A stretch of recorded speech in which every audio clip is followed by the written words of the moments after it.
This question came to us from YouTube below our video called Running and Suffering in Hot Weather. The person wrote, this is Lee Baker. I enjoyed the discussion. I was wondering if Wendy could comment a bit more on managing nutrition needs during a high heat and humidity race. The reason I ask is because I just raced Ironman Austria, high 90s with humidity. I found I was able to stay hydrated with water and course supply Gatorade Endurance, but unable to manage my nutrition.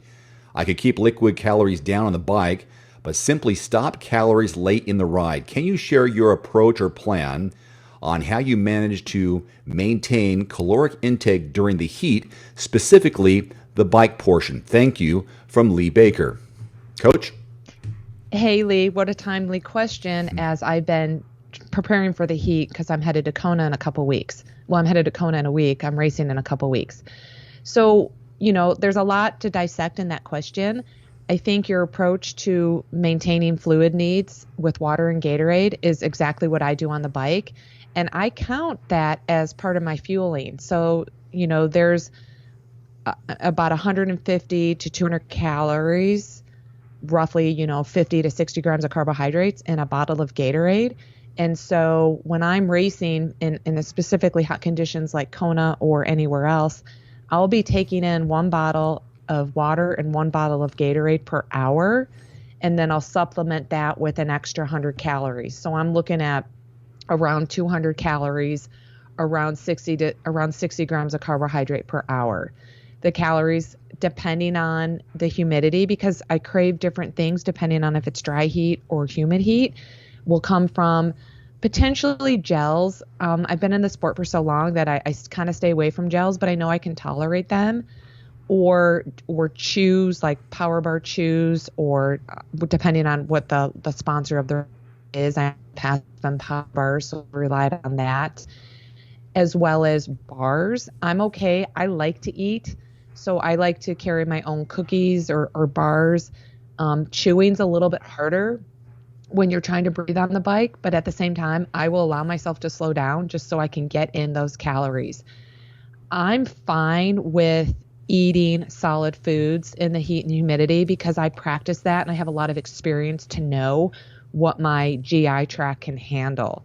And so I'd be interested in knowing a little bit more about why you or anyone else out there had to stop fueling themselves on the bike. And again, I think the best way to fuel, especially when it's hot and humid, is with liquid calories versus solid calories, because you're also getting that hydration effect.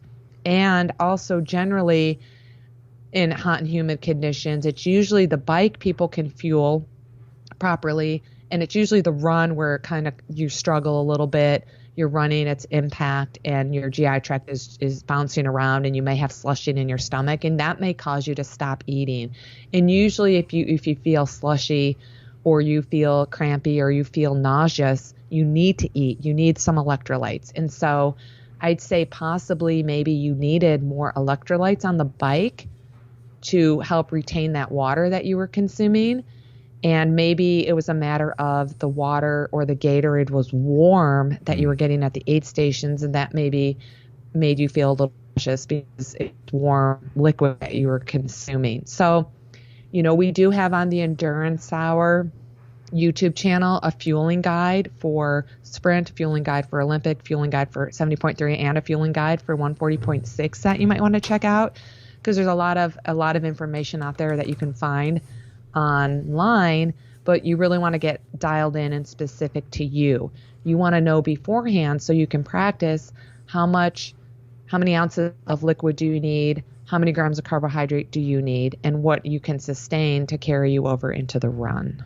Yeah, this is a great question. And again, how I do it, I manage heat and humidity better than most people. So I'm probably a different kind of person than most people when it comes to heat and humidity. But I think that the main points are it's okay to fuel with liquid only. You don't always have to just rely on solid. Make sure what you're drinking is cold. Making sure, if they supply wet sponges or wet towels to keep yourself cool, and making sure you're taking those electrolytes are really important in the heat and humidity.